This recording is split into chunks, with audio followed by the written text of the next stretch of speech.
Monsieur, je donne maintenant la parole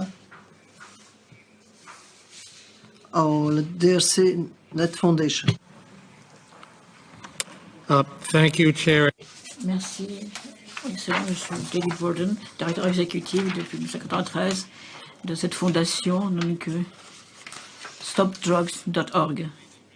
J'aborde des questions étroitement liées qui sont source de tensions dans le système international des traités. Les tensions entre le contrôle de drogue d'une part et les droits pénals d'autre part. Le contrôle des drogues, la prohibition montre que les violations de droits de l'homme ne sont pas poursuivies. Il y a des États membres qui incluent dans les programmes de traitement de la réduction des drogues et d'autres pays qui procèdent à des exécutions extrajudiciaires. Dans certains pays qui pénalisent l'usage de drogue. La suprématie des droits de l'homme et la Charte des Nations Unies doit nous pousser à appliquer la Charte des Nations Unies.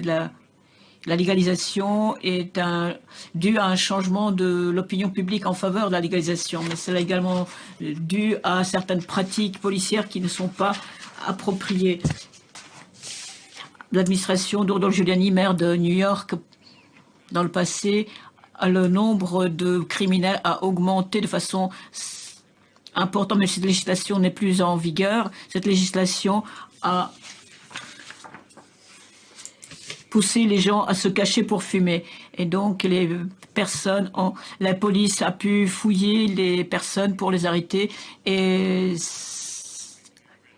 90% de ces arrestations étaient des personnes de couleur, même si les Blancs utilisaient autant de cannabis que les Noirs à New York.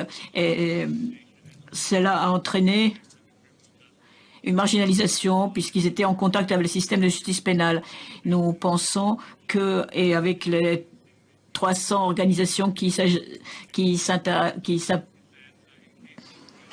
à mon déclaration, au cas où les obligations de droits de l'homme et les obligations des traités en matière de droits de l'homme sont irréconciliables. Ce sont les obligations liées aux droits de l'homme qui doivent l'emporter. L'ONU devrait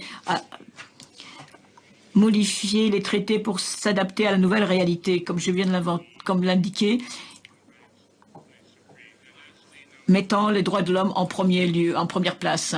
Certains des abus liés aux droits de l'homme dans le monde de la drogue